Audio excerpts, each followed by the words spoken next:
Ito na, Paps. Naka-ready na tong mga alaga to. Nagsawa din ako sa pagpapakain nito, sambuwan. Magastos din pala ito magpapakain nito mga baboy.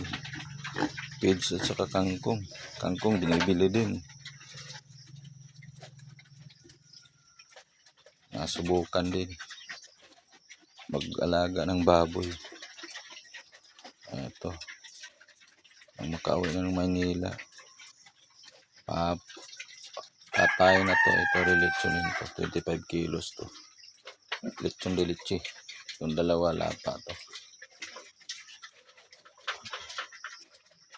Ito makauwi na rin ng Maynila.